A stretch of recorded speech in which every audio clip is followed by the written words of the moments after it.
Joining us now, former aide to the George W. Bush White House and State Department's Elise Jordan.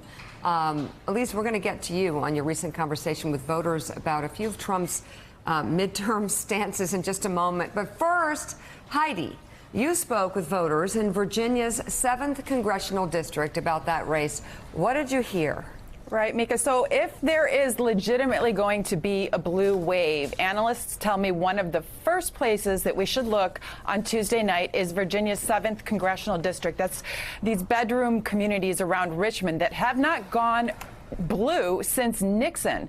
So I went there to find out, is Trump's closing argument doing more to help or more to hurt when it comes to these House Republicans? Remember, this should not be a competitive district for Democrats. Bratt won it by 15 points last time. Now it's a dead heat. So I got together a panel of lifelong Republicans. Here you will hear from Republicans like Mike, who's never voted Democrat before, who voted for David Bratt, but is for the first time voting for a Democrat. You'll also hear from Sarah, who worked in the George H.W. Bush administration. And you also hear from a Bratt supporter. Take a listen. Just a show of hands, how many of you have been lifelong Republicans? And how many of you have voted for Eric Cantor, who previously represented this district? Who are you planning to vote for? Bratt. And why is because he supports Trump, and I believe that Trump has a heart for America. Are you following this coverage of the caravan at the border? How could I miss it? How do you feel about all that? I'm not happy with the rumors I hear that somebody from this country is financially subsidizing the caravan. So these Republicans are going to tell us how far really the suburban revolt is going to go. If you listen to them, they had a range of grievances from complaining about the way that Mueller has been treated to just the cultural argument. One of the gentlemen there, his brother is a union member, and he can't understand why he's supporting Trump given all of these cultural grievances. And that supermarket there, though, where I met the Trump supporter, tells you that there are still a lot of diehard Bratt supporters, and you see these tensions in the community between the more upscale Republicans, where all of the signs are for the Democrat Spanberger, and the more working class areas. And so here I want to also show you a clip of what the toll is, the personal toll of some of these stresses within those communities. Take a look. When you talk about the politics of cultural division, how are you experiencing that in your communities? You've touched a little bit on the divide and some people who don't want to discuss it, but how is it affecting your daily lives? Is it? I didn't talk to my dad for 4 months. Yeah, a year for me and my mother. Yeah, I mean, I ended up, I was She wouldn't take my call. So you can see here, Joe and Mika, the tension that this is creating within these communities. When you drive around there, you do see a lot of signs for the Spanberger candidate, who is the Democrat, but just a lot of interfamily tensions as well. That's fascinating. You know, we just have a rule. We just have a rule. Well, we'll talk about kids. We'll talk about grandkids. I'm serious. We'll talk about baseball. Yeah. We'll talk about SEC football. Yeah. But we don't talk politics because it just why? Is that You know, still? that's one other Especially if somebody's coming at me with just a lie, like that the woman in the supermarket talking about George Soros funding a caravan. Which is how am a I lie. supposed to deal with that over the dinner table? Right, you know, right. you know how I am. I talk about Alabama football kicking LSU 29-0. Yeah, that would dominant performance in Crimson Tide. Unless you're talking to somebody from Louisiana, you're good on that. See, I it's totally fine. But watch out for fans. Who cares? Yeah. Sorry, watch out for LSU fans. Michigan. We're coming on. One X factor in Virginia, I say as a Virginian, is, and I don't know how exactly it's going to play, but it heightens everything, is Charlottesville. Charlottesville really hit home in Virginia in a way that obviously it hit home across the country, but it's personal, it's close, it's a big deal there. It's a big deal, and if you are a Republican candidate and there are any suburbs in your area in Virginia, you've got the same problem that Democrats or Republicans in Florida have. You got a Trumpist at the top of the ticket in Virginia and at the top of the ticket in Florida. And everybody in Florida knows if Putnam had won, he'd be up by 30 points right now. That race would be over. Instead, you've got Gillum and Trump scaring suburban voters there. And in Virginia, you got the Trump. Yeah, and these guys, they have all of Trump's negatives without his crazy political skill set. Well, and you've seen how the phony Trumpists just haven't been successful. I mean, go back to the Virginia governor's race and look at what happened in that race with Ed Gillespie. That wasn't who Ed Gillespie was, and it came out, it wasn't authentic to voters. We went around with Lord Ashcroft polls and just completed about 6 focus groups going from New Hampshire all the way to California. And we're going to cut to some of that sound now and hear what people are saying about the caravans. Oh, God. Trump is not making himself look very good in this situation. He just keeps making assumptions as to what's happening, and he will say one thing and then retract it. So he's just kind of making himself look pretty foolish in the way that this is being handled. If I'm fleeing from a country that I'm terrified of, I'm not going to be sporting their colors as I flee from them. I think they've left us no choice. The people that are coming here and whoever orchestrated the entire thing. I'm kind of a rule follower, and if you're going to follow the rules, then that's fine. But don't just jump the fence or swim the river. Just do it the right way, and that's what I like about Trump. He questions what's going on, and some of his wording isn't the best.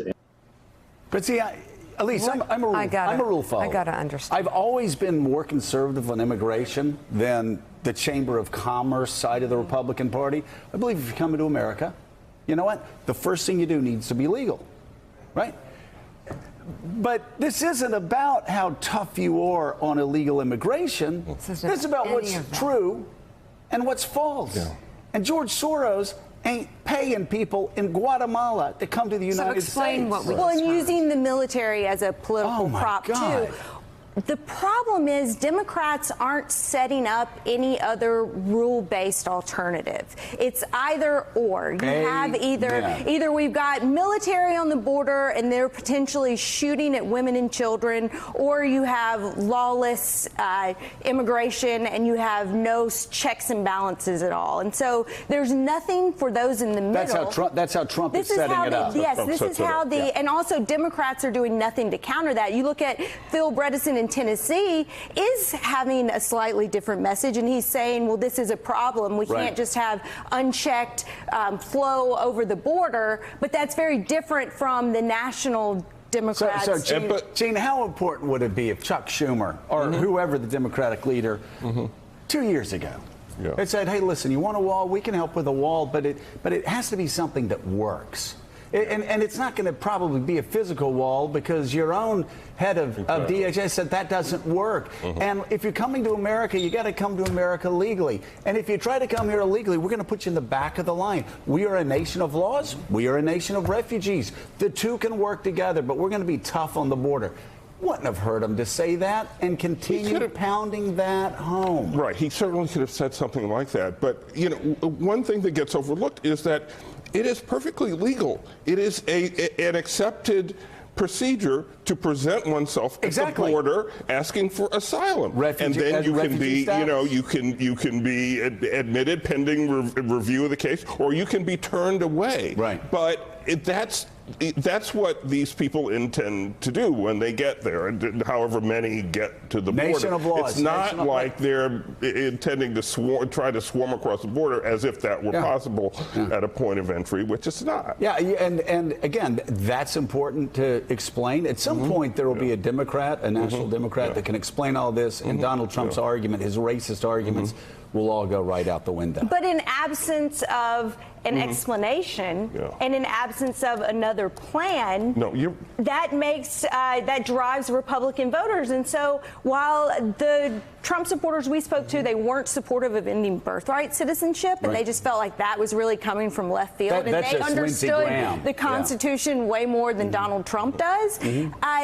they like the idea of something being done, and they feel like it's just nothing is being done to solve immigration and the stagnation. And so if it's just a fervor against Trump and against the crazy elements of this plan without presenting your plan, then Trump wins. I think that's a good point. This is a void that Democrats over the next 2 years, they just have to fill that void. We're not saying that Trump's right. He's not. He's crazy. He's lying. His appeals have been racist. Democrats just need to have a response, a more proactive response. And one thing they ought to keep in mind is that a lot of working class voters who ought to be Democrats, who in other respects are Democrats, do have different views on immigration and its impact on wages for the working class. And that they do. That's something that something the Democratic Party for the past 30 years hasn't focused on. All right. Let's go to Steve real quick. Okay, real quick, and then we got to go. Thank you, Mother, and we'll get this out of the way. So I wanted to go back to our two Trumpy gubernatorial candidates in Virginia and Florida. They're out of step, aren't they, with as far as just that extreme Trumpism? That's out of state with the I-4 corridor, with Northern Virginia. Do you think at the end of the day that's going to have a big impact on those two important states? Yeah, I mean, let's take Virginia because it's also going to be an early signal on election night. 7 o'clock Eastern, we're going to get poll closings in Virginia. 4 races in Virginia where Democrats are hoping they're going to have those sort of that suburban revolt. You've got the one right outside D.C. there in the 10th. You got the 7th, you were just talking about the Richmond burbs. You got the 2nd down by Virginia Beach. And then you've got the 5th district, which is more rural, but also what is in the 5th district, the heart of it, is Charlottesville. And so if there is this backlash to, obviously, Charlottesville itself, but the fact that Republicans a year after Charlottesville chose to nominate Corey Stewart for the U.S. Senate, if the 5th district, the Charlottesville district, goes Democratic, and the polls suggest that it could, A, that will be a powerful symbolic statement, but B, that'll also tell us, I think, the route could be on not just in Virginia, but nationally. Yeah. All right, Heidi Przybyla, Eugene Robinson, Steve Kornacki, thank you all for being on this morning. It's going to be quite a week, long week, so get ready. Up next, Republicans in some of the tightest races are taking their chances with the Trump playbook. The New York Times' Jeremy Peters joins us with his new reporting, and we'll bring in Dave Wasserman from the Cook Political Report with his predictions. He's not Kornacki for tomorrow's election. He knows he's smarter than me. Morning, Joe. I'm not saying anything, but okay, the rage. Morning Joe is coming right back. Thanks for checking out MSNBC on YouTube, and make sure you subscribe to stay up to date on the day's biggest stories. And you can click on any of the videos around us to watch more from Morning Joe and MSNBC. Thanks so much for watching.